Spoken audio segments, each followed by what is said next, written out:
Hello everybody and welcome back to Red Eagle Politics. Make sure you guys like this video down below and subscribe to the channel if you are new. So we're currently 6 days away from the 2024 election. A lot of people already voting early and the state of the race remains unchanged, but Donald Trump is currently in a prime position for victory. Kamala Harris, on the other hand, basically has to run the table. And she made her closing argument statement last night. I'm not going to go over it because it was basically every single thing you've heard before. It basically was a repetition of every single thing that she's been, blaring in certain airwaves in certain swing states. It's not something that really is going to be able to make a difference.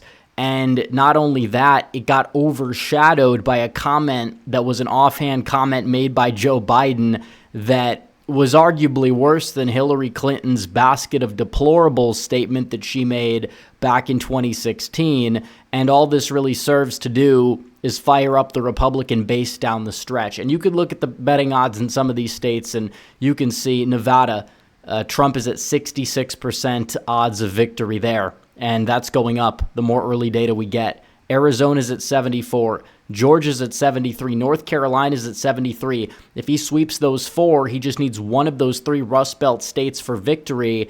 And Donald Trump is in a prime position so far to do it. He leads the national popular vote in the polling.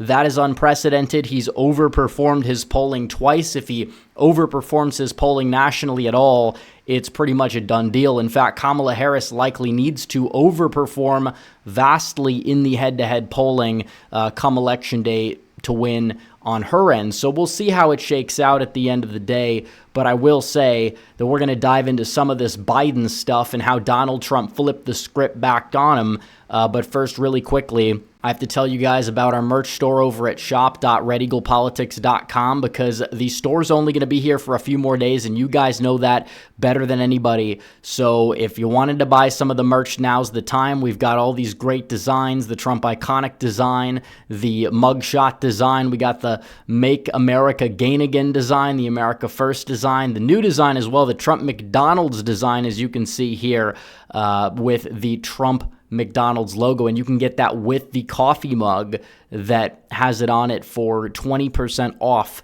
and you get 20% off on all t-shirts, tank tops, and coffee mugs. The link will be in the description and the pinned comment down below. But you look at the polling, what does the polling tell us? It tells us that Kamala Harris is the one that needs to gain. You could say, well, maybe the polls are going to be wrong. They have been wrong in the past, and they've underestimated Donald Trump. This is not a position where Kamala Harris really wants to be in because Donald Trump has all the momentum. He usually closes late. He usually gains undecideds. Why exactly? Because if you're undecided in the first place, you're typically kind of deaf to the media bias, and you care a lot about like the economy, for example. And both of those things would have a lot of people believe that the better candidate for them would be Donald Trump. And you're kind of seeing that unfold as Trump has kind of gained a lot of these undecideds. Response bias has worn off. And I'm not anticipating a major polling error in a lot of these states just because there's fewer undecideds, but it's possible that you're going to see a sizable error in a place like Wisconsin of a couple points, maybe in North Carolina where Donald Trump only leads by one and it's polling to the left of Georgia, which, is a state that traditionally the polls are very accurate, like within 1% accurate in the state of Georgia, and he leads by 2.4%. It's like his best polling state besides Arizona, which is partially carried by the outlier that was released from Data Orbital. So what does this tell us? It tells us that Donald Trump is in the strongest position of his political career. It's not even close. They've attacked the guy for 9 years. Every single possible thing has bounced off. And these people are grasping for straws, which is why we heard about how some comedian telling a joke about 3 hours at an event before Donald Trump spoke is supposed to change everybody's vote in this country. And it's proof that Trump is evil because he had some comedian tell a joke at a rally. Okay, whatever. That's not going to change people's minds. We understand that at this stage in the game. And it was a joke. Now, Biden decided to talk about that on a Zoom call, and he decided to have a massive gaffe, and we're going to play this. Or Puerto Rico, where I'm in my home state of Delaware, they're good, decent, honorable people. The only garbage I see floating out there is his supporters. His demonization is seen as unconscionable. So you see that there. He basically said that the only garbage, because the joke was told by a comedian about Puerto Rico being a floating, quote-unquote, island of garbage. And part of that is because of the fact that Puerto Rico does have this landfill problem. That comedian visits Puerto Rico a lot. He was not saying it out of like hatred for Puerto Ricans.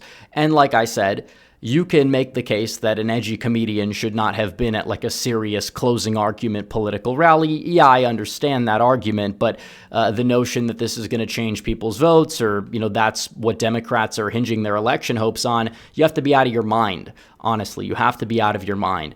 And Biden decided to not only take that and run with it, he also almost said Puerto Rico, where I'm from, which is hilarious because Biden, this is the same guy. He always tries to say, I grew up in this community. I grew up in this community.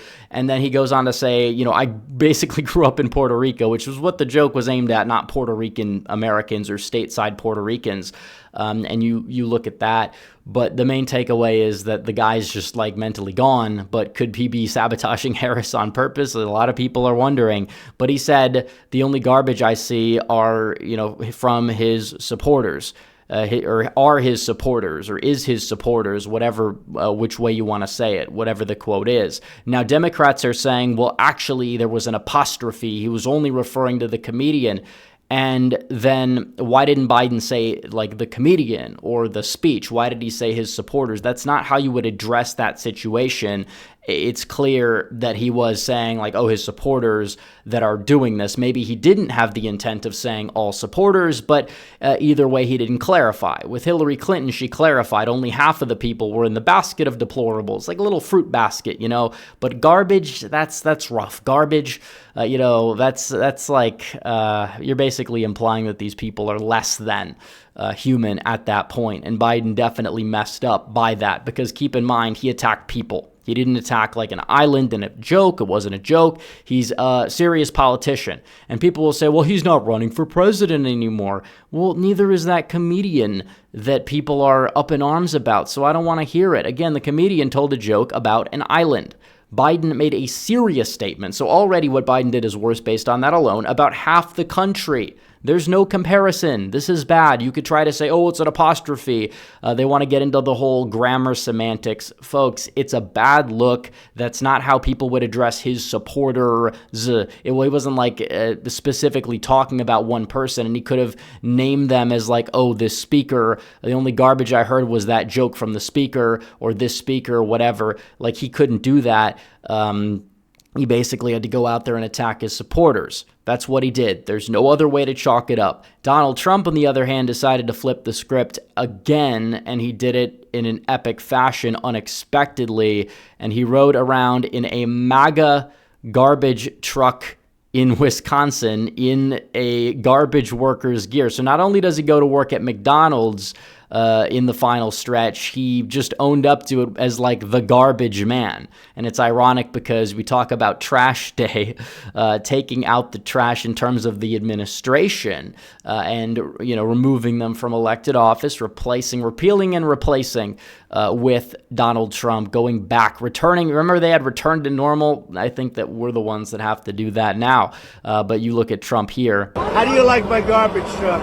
This truck is in honor of Kamala and Joe Biden. So again, there's just nothing else to say other than the fact that Trump is the king of optics. They're going to say it's a photo op. It's like, yeah, so everything that any candidate ever really does is technically a photo op. They're just upset and seething because Donald Trump is better at it than any of these people, and he comes off more genuine when he does it. It's the same thing with the whole McDonald's stunt. They're like, well, Trump didn't actually work at McDonald's. Like, did you think he was on the payroll? And it's like, yeah, Trump's not going to go collect garbage. I always said that if he was going to get sentenced in New York before the election, if they sentenced him to like community service, for example, like that would actually have been really good optics for Trump to be like picking up trash on the side of the road, like doing community work. He would have won the election off that alone. It would have backfired, but they didn't sentence him, obviously. And who knows how that's going to go. But the election's coming up. And again, their Hail Marys keep falling flat. I would anticipate they get more and more unhinged. The bottom line is, given a lot of the new polling that we've seen today, all of their attacks on Trump are bouncing off. They're trying to go out there and call him all these names. They're trying to call him an evil fascist dictator, using words for World War II Germans, and then his supporters are garbage, and they're getting upset at some edgy comedian's joke, which, like, honestly was just like something that people probably would hear and brush off. The media is trying to make it a thing when it's really not a thing. And then Biden comes in clutch and just overshadows it with his own incompetency, or maybe he did it on purpose, who knows? But they try to sweep it up for Biden. It just doesn't work out, even where CNN has to come out and say, yeah, this is a bad look. CBS has to say, this is not exactly what we wanted. And Donald Trump just rolls up to his rally in Green Bay, Wisconsin, where Brett Favre is speaking, in a garbage truck wearing like a garbage vest. It's just hilarious. So no matter what these people try to do, they're being outclassed at every single possible turn, and it just takes another 6 days until we get our result. But people need to get out and vote, or it's going to be all for nothing. And that's really what's going to determine the outcome of the race. So anyways, guys, thanks for watching this video. Like this video down below, comment down below, subscribe to the channel, hit the bell for notifications so you never miss another video. Follow me on social media. The links are all in the description down below. And I will see you guys in the next one. Red Eagle, out.